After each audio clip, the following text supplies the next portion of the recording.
Hello friends, आज हम लोग क्लास 8 का chapter crop production and management पढ़ने वाले हैं। ठीक है, चैप्टर नंबर 1 होता है। चैप्टर नंबर 1 है क्रॉप प्रोडक्शन एंड मैनेजमेंट। इस चैप्टर में हम लोग क्रॉप्स के बारे में पढ़ेंगे कि कैसे कौन कौन से क्रॉप्स होते हैं, उनका प्रोडक्शन कैसे होता है और उसके बाद उसको कैसे मैनेज करा जाता है, उसका मैनेजमेंट क्या होता है, वो सब चीजें हम इस चैप्टर में सीखने वाले हैं। ठीक है, हम लोग हम क्रॉप्स जो होते हैं, हम कोई भी जो ऑर्गेनिज्म है वो अपने फूड के लिए डिपेंड रहता है या तो प्लांट्स पे। ठीक है, तो कोई भी जो ऑर्गेनिज्म है वो किस पे डिपेंड रहता है अपने फूड के लिए, या तो प्लांट्स पे या तो एनिमल्स पे। ठीक है, या फिर दोनों पे। ठीक है, दोनों पे ही हम डिपेंड रह सकते हैं अपने फूड के लिए। ठीक है, तो जब प्लांट क्या करते हैं, प्लांट होते हैं ऑटोट्रॉपिक। ठीक है, वो अपना खाना खुद ही बना लेते हैं, तो ऑटोट्रॉपिक मोड ऑफ न्यूट्रिशन होता है। ठीक है, फिर एनिमल जैसे कि हम लोग क्या करते हैं, या तो हम अपना खाना किससे लेते हैं, प्लांट से लेते हैं। ठीक है, या तो हम लोग क्या करते हैं, अपना खाना एनिमल से भी ले सकते हैं। ठीक है, और प्लांट से भी ले सकते हैं। ठीक है, कुछ लोग होते हैं जो कि सिर्फ जो वेजिटेरियंस होते हैं वो सिर्फ प्लांट से अपना फूड लेते हैं, लेकिन कुछ ऐसे होते हैं जो कि नॉन वेजिटेरियन होते हैं, वो एनिमल्स से भी ले सकते हैं, जैसे कि जो मीट फ्लैश वगैरह खाते हैं, और प्लांट से भी अपना फूड ले सकते हैं। ठीक है, तो ये था। और उसके बाद अब इस चैप्टर में जो हमें पढ़ना है वो क्या पढ़ना है, चैप्टर में इस चैप्टर में हम लोग पढ़ेंगे क्रॉप्स के बारे में। किसके बारे में, क्रॉप्स। कि क्रॉप्स का मतलब क्या होता है। क्रॉप्स का मतलब क्या होता है, when plants are cultivated of the same kind. जब हम बहुत सारे प्लांट एक ही तरह के क्या करें, लगा दें एक जगह पे। When plants of same kind are cultivated at one place. जब बहुत सारे प्लांट एक ही तरह के एक ही जगह पे लगा दिए जाते हैं, उसी को हम क्या बोलते हैं, क्रॉप्स बोलते हैं। तो डेफिनेशन भी यही है इसकी, when plants of same kind are cultivated at one place is called crops। उसी को हम क्या बोलते हैं, क्रॉप्स बोलते हैं। ठीक है, अब उसके बाद क्या है कि इंडिया एक वास्ट कंट्री है, बहुत बड़ी कंट्री है। अलग अलग जगह पे हम जाते हैं तो अलग अलग वहां पे मौसम पाया जाता है। अगर हम हिली एरिया पे चले गए तो बहुत ज्यादा ठंड पाई जाती है, कहीं दूसरी जगह गए तो गर्मी पाई जाती है। तो अलग अलग सीजन के हिसाब से, अलग अलग मौसम के हिसाब से क्रॉप्स अलग अलग वेराइटीज की होती हैं। ठीक है, बहुत सारी वेराइटीज होती है क्रॉप्स की, लेकिन जो हमको वेराइटीज पढ़नी होती है क्रॉप्स की, वो दो वेराइटीज पढ़नी होती है। ठीक है, एक वेराइटी होती है खारिफ क्रॉप, जो हम इस चैप्टर में पढ़ेंगे। एक है खारिफ क्रॉप और एक होती है रैबी क्रॉप्स। क्या होती है, रैबी क्रॉप्स। ठीक है, अब ये खारिफ क्रॉप क्या होता है और ये रैबी क्रॉप्स क्या होता है। ठीक है, ये हमने किससे डिवाइड करा हुआ है क्रॉप्स की वेराइटीज को, सीजनल वेराइटीज होती हैं। ठीक है, तो जो खारिफ क्रॉप होता है वो कौन से मंथ में होती है, ये होती है हमारी जून टू सितंबर। ठीक है, जो खारिफ क्रॉप को ग्रो करा जाता है वो कौन से मंथ में करा जाता है, जून टू सितंबर। ठीक है, और जो रैबी क्रॉप्स होती हैं वो करी जाती है मार्च टू अक्टूबर। ठीक है, या फिर अक्टूबर टू मार्च में, अक्टूबर टू मार्च। ठीक है, तो ये इनके क्या है, मंथ्स है। तो खारिफ क्रॉप को ग्रो करा जाता है कौन से मंथ में, जून टू सितंबर, और रैबी क्रॉप्स को अक्टूबर टू मार्च में। ठीक है, तो खारिफ क्रॉप की डेफिनेशन क्या हो जाएगी, the crops which are sown in rainy season। ठीक है, तो खारिफ क्रॉप्स कौन होते हैं, the crops which are sown in rainy season. और दूसरी तरफ रैबी क्रॉप्स कौन होते हैं, the crops which are grown in winter season. ठीक है, तो खारिफ क्रॉप को रेनी सीजन में ग्रो करा जाता है और रैबी क्रॉप्स को विंटर सीजन में ग्रो करा जाता है। सीजन हमारे क्या है, मंथ कौन से, जून टू सितंबर खारिफ क्रॉप, और रैबी क्रॉप अक्टूबर टू मार्च। ठीक है, इसके एग्जाम्पल क्या है, एग्जाम्पल है इसका पैडी, ठीक है, मेज, ग्राउंडनट और भी बहुत सारे होते हैं। आपको सिर्फ दो याद करने हैं, कैसे याद करना, सिर्फ इसकी डेफिनेशन, इसका मंथ और इसके 2 एग्जाम्पल, ठीक है। इसके भी याद कर लो, जैसे कि वीट हो गया, ठीक है, और सोयाबीन हो गया, ठीक है, ये इसके एग्जाम्पल्स होते हैं, ठीक है। तो ये हमारा खारिफ क्रॉप था और क्या था, रबी क्रॉप्स, ठीक है। फिर इसके बाद कुछ फ्रूट्स वेजिटेबल भी होते हैं जो कि हम समर सीजन में ग्रो करते हैं, ठीक है। जो समर सीजन होता है उसमें हम फ्रूट और वेजिटेबल्स को ग्रो करते हैं, ठीक है। ये हो गया। अब इसके बाद कुछ एग्रीकल्चर प्रैक्टिसेस होती हैं। क्या होती हैं, एग्रीकल्चरल प्रैक्टिसेस, वो देखते हैं।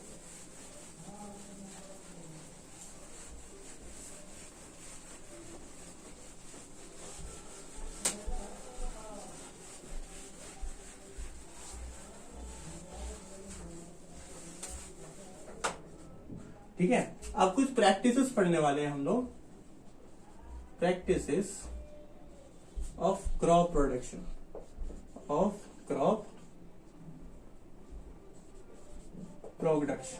ठीक है। अब कुछ प्रैक्टिसेस हैं जो कि किसमें काम आती है, क्रॉप प्रोडक्शन में। क्रॉप को प्रोडक्शन के लिए, ठीक है, क्रॉप्स को उगाने के लिए कुछ प्रैक्टिसेस हमें, जो बहुत एसेंशियल प्रैक्टिसेस होती है, वो करनी होती है। तो प्रैक्टिस कौन कौन सी होती है, सबसे पहली प्रैक्टिस जो होती है वो क्या होती है, प्रिपरेशन ऑफ सॉइल,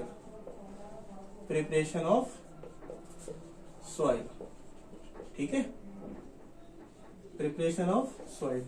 दूसरा, सेकंड प्रैक्टिस क्या होगी, सोइंग, ठीक है।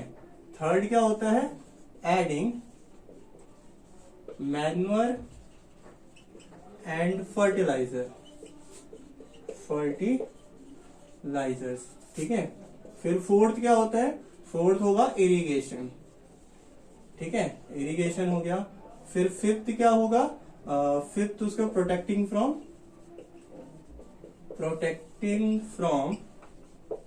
वीड्स, ठीक है। फिर सिक्स्थ क्या होगा, हार्वेस्टिंग, और सेवंथ क्या होगा, स्टोरेज।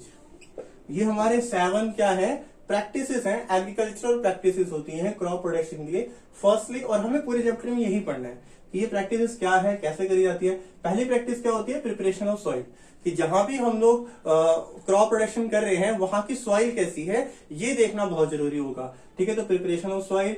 सेकंड होता है सोइंग का मतलब होता है बोना, ठीक है, जो सीड्स वगैरह लगाए जाते हैं तो सीड्स को देखना, जो हम सीड लगा रहे हैं क्या वो हमें हायर ईल्ड देगा या नहीं देगा। तो सेकंड प्रैक्टिस हमारी यही होगी, ये इंपॉर्टेंट भी होगा, ठीक है। जो भी हमारा क्रॉप डिपेंड करेगा वो किस पर डिपेंड करेगा, सोइंग पे। फिर उसके बाद सोइंग कर दिया, उसके बाद एडिंग मैन्योर एंड फर्टिलाइजर। हमारे प्लांट्स का जो ईल्ड हो वो ज्यादा से ज्यादा हो, बड़े प्लांट हो, उसके लिए हम मैन्योर और फर्टिलाइजर्स का यूज करेंगे। इरिगेशन, पानी देना, ठीक है। प्रोटेक्टिंग फ्रॉम वीड्स का मतलब क्या होता है, अनवांटेड प्लांट। क्या होता है, अनवांटेड प्लांट्स। कई बार क्या होता है, हम प्लांट लगाते हैं उसके साथ साथ छोटे छोटे प्लांट्स भी उग जाते हैं, ठीक है। जो प्लांट्स हमें नहीं चाहिए उसी को हम क्या बोलते हैं, वीड्स बोलते हैं।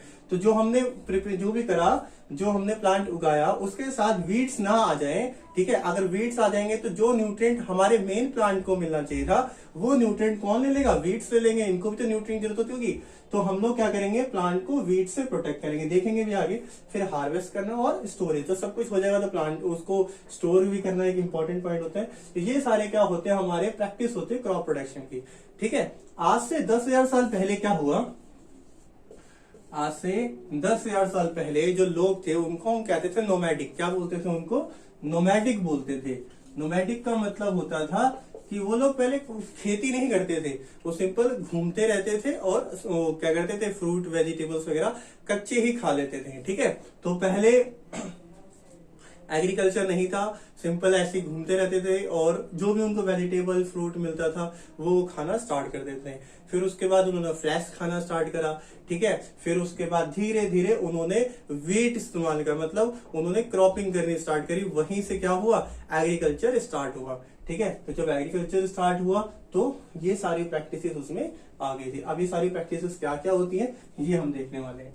तो पहली प्रैक्टिस क्या है हमारी, प्रिपरेशन ऑफ सॉइल। इसके बारे में देखते हैं क्या होता है, ठीक है।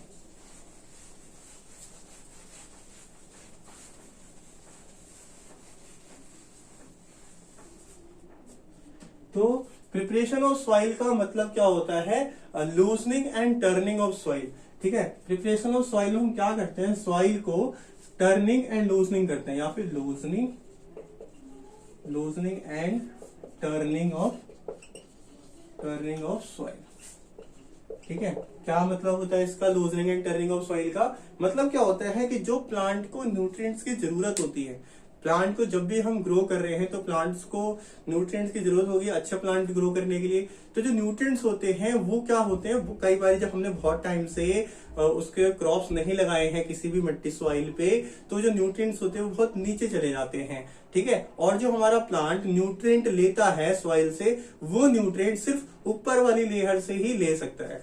ठीक है, तो जो प्लांट्स होते हैं वो सॉइल की सिर्फ ऊपर वाली लेयर, अगर यहाँ पे हमारा प्लांट लगा हुआ है तो प्लांट के जो रूट्स हैं वो सिर्फ इतनी लेयर तक ही न्यूट्रिएंट्स को ले सकते हैं। अब जो नीचे के न्यूट्रिएंट्स होंगे वो ऊपर आने जरूरी है। ठीक है, ये न्यूट्रिएंट्स कहाँ आ जाए, ऊपर आ जाए, तभी तो ये प्लांट न्यूट्रिएंट ले पाएगा।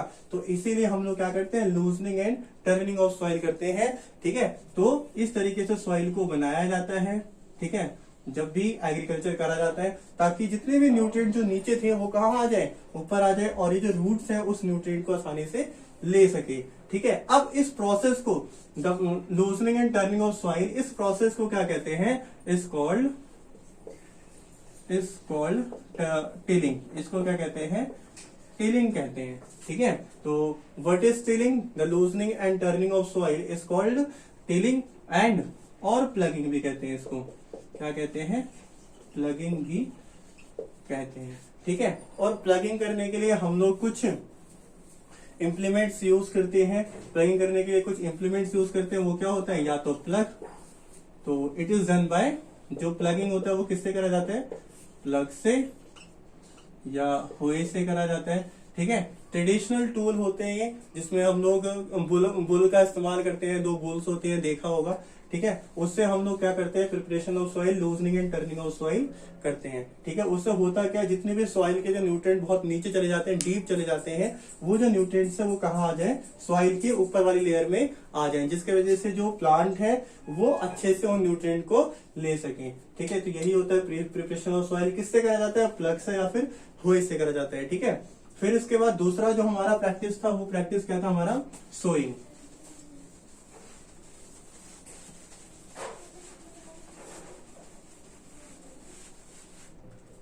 तो सेकंड प्रैक्टिस हमारी क्या थी, सोइंग। सोइंग का मतलब क्या होता है, जो सीड्स होते हैं उनका बोना। ठीक है, सीड्स को बो देते हैं। अब बोने के लिए सबसे जरूरी होता है कि फार्मर क्या करे, फार्मर को seed, farmer prefer seed which give high yield, मतलब फार्मर ऐसे सीड को प्रेफर करेगा जो कि हमें हाई यील्ड देता हो। मतलब ऐसे सीड्स होने चाहिए जो ज्यादा से ज्यादा क्रॉपिंग हमें दे सके। तो अब वो सीड्स को हम कैसे पहचानते हैं कि कौन से सीड्स हमारे लिए अच्छे हैं, मतलब कौन से सीड सही है, कौन से सीड सही नहीं है। तो फार्मर को क्या देखते हैं उसमें, जो सीड लाइटर होते हैं। ठीक है, लाइटर मतलब जो सीड्स हल्के होते हैं वो सीड्स प्रेफर नहीं करते हैं। अगर वो सीड लाइटर है तो इसका मतलब वो सीड जो होगा, इस तरीके से जो सीड होते हैं वो अंदर से क्या होते हैं, होलो होते हैं। अगर कोई सीड लाइटर है, हल्का है, तो वो क्या होते हैं, अंदर से होलो होते हैं, मतलब खोखले होते हैं। खोखला होने का मतलब क्या है, उस सीड को जब हम पानी के अंदर डालेंगे तो वो क्या कर जाएगा, फ्लोट कर जाएगा।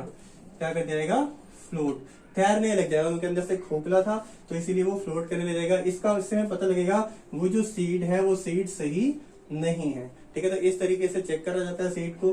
फिर उसके बाद हम लोग सीड्स को क्या कर देते हैं, जब हम सीड ले लेते हैं अच्छे सीड्स, उसके बाद हम उसको बो देते हैं। तो बोने के लिए एक जो ट्रेडिशनल होता था, ट्रेडिशनल टूल जो होता था उसको हम बोलते थे फनल। क्या बोलते थे, फनल जो बहुत पहले यूज करा जाता था। ठीक है, कुछ इस तरीके से होता है फनल। ठीक है, तो इसमें हम सीड्स को डालते रहते हैं। ठीक है, पहले हमने प्रिपरेशन ऑफ सॉइल करा था, उसके बाद क्या करते हैं, फनल के इस्तेमाल से सीड्स को मिट्टी में लगा देते हैं। ये ट्रेडिशनल टूल था। और जो मॉडर्न टूल होता है वो क्या होता है, सीड ड्रिल। क्या होता है, सीड ड्रिल। सीड ड्रिल हम किसकी मदद से करते हैं? ट्रैक्टर्स की मदद से करते हैं, ठीक है। ट्रैक्टर्स के पीछे वो लगा दिया जाता है और वो कंटिन्यूअसली क्या करता है? सीड को ड्रिल करते चला जाता है एक सर्टेन डिस्टेंस में, ठीक है। सीड ड्रिल से बहुत अच्छी प्रैक्टिस होती है। उससे क्या होता है, जो हम सीड लगा रहे हैं उनके बीच में एक डेफिनाइट डिस्टेंस होता है। क्या होता है? डेफिनाइट डिस्टेंस होता है। और डेफिनाइट डिस्टेंस होना बहुत जरूरी होता है। क्यों? अगर एक ही जगह पे बहुत सारे सीड लगा दिए तो उससे क्या होगा कि प्लांट जो उगेंगे उनको प्रॉपर सनलाइट नहीं मिल पाएगी, प्रॉपर सनलाइट नहीं मिल पाएगी, और जो नीचे से जो न्यूट्रिएंट्स मिल रहे होंगे वो भी प्रॉपर हर एक प्लांट को नहीं मिल पाएगा, ठीक है। तो इनके बीच में एक डेफिनाइट डिस्टेंस होना बहुत जरूरी है, जिससे उनको प्रॉपर सनलाइट मिल जाए और नीचे से उनको जो नीचे से क्या मिल सके, एक प्रॉपर न्यूट्रिएंट मिल सके हर एक प्लांट को। हर एक प्लांट के लिए न्यूट्रिएंट बहुत जरूरी होगा, इसीलिए हम लोग सीड ड्रिल का इस्तेमाल करते हैं विथ ट्रैक्टर, हम उसमें यूज करते हैं, ठीक है। तो उसी को हम बोलते हैं सोइंग प्रोसेस। बाकी के जो हमारे एग्रीकल्चर प्रैक्टिसेस हैं वो हम नेक्स्ट वीडियो में कवर अप करेंगे, ठीक है।